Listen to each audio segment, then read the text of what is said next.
Un rythme qui reste relativement élevé, mais la tendance est bien à l'atterrissage. On retrouve à présent notre analyste financier. Bonjour Lionel Fritzl. Bonjour David. Et bienvenue à vous. Alors on va parler de la Chine, mais aujourd'hui vous êtes venu nous présenter votre ouvrage, on va le voir, Israel and China, de la route de la soie à l'autoroute de l'innovation, on traduit directement parce que c'est écrit en anglais, en attendant la version française. Alors un livre que vous avez coécrit avec Philippe Metoudi.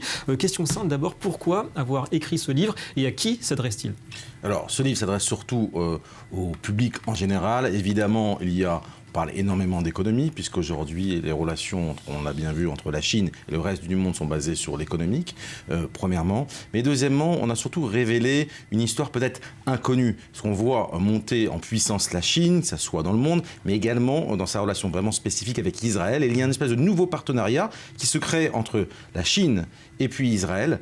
Pourquoi nouveau partenariat ? Un partenariat évidemment dans les nouvelles technologies, parce que la Chine vient racheter tout ce qui est innovation à Israël, qui est devenue une des plus grandes plateformes au monde en termes d'innovation. Et pourquoi nouveau partenariat ? Parce que un des éclairages de ce livre, c'est justement de remonter aux sources. Alors justement, en parcourant votre livre, on s'aperçoit que vos travaux, vos recherches sont allées assez loin. La racine des relations entre la Chine et Israël, donc même à la racine des relations entre Israël, le peuple juif et la Chine. Pour vous, le commerce, c'est aussi une affaire d'histoire, de culture et aussi de spiritualité. Peut-être. Alors, pour bien comprendre ce qui se passe aujourd'hui et même ce qui va se passer demain, il faut évidemment regarder ce qui s'est passé hier. Et en fait, quand on regarde aujourd'hui les relations entre la Chine et par exemple Israël, en fait, on est remonté assez loin, d'ailleurs, du temps de la route de la soie, où déjà Marco Polo disait que la majorité des marchands à Pékin, mais également sur la route de la soie, étaient des marchands d'origine juive. En fait, on remonte à travers cette historique qui est très important. Donc, on amène au-delà de l'économique dans ce livre, parce que l'économique, on parle évidemment de l'économique, comment Israël a réussi à attirer la Chine en Israël, et c'est surtout grâce à l'explosion du secteur high-tech, et on revient, on donne un historique très précis depuis la création de l'État d'Israël, du secteur high-tech, et surtout à partir de 2005-2006, comment Israël a explosé avec l'avenue de Stanley Fischer, avec le fait que le MSCI, l'indice de Morgan Stanley, a passé Israël de pays émergents à pays développés, que le shekel est devenu une monnaie internationale, on ne le sait pas, elle a été référenciée dans un panier qui s'appelle CLS, qui est une société de clearing à New York.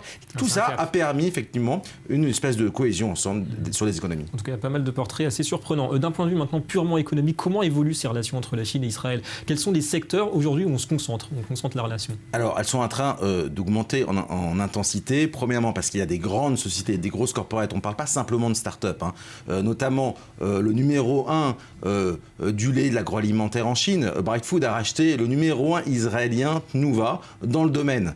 Deuxième exemple, le numéro 1 China Chemical a racheté Marteshimagam, qui était le numéro 1 mondial des engrais. Donc, c'est un phénomène qui est vraiment global sur les multinationales, également sur les start-up. On voit le premier investisseur, l'homme le plus riche d'Asie, Li Ka-shing, qui fait notamment plus d'investissements en Israël, plus de 30, qu'aux États-Unis. Donc on voit ça, multinationales, start-up, mais également dans la vie de tous les jours. En deux mots, vous voyez la Chine devenir durablement le plus gros partenaire d'Israël commercial et économique, quitte à opérer certains changements stratégiques pour Israël ?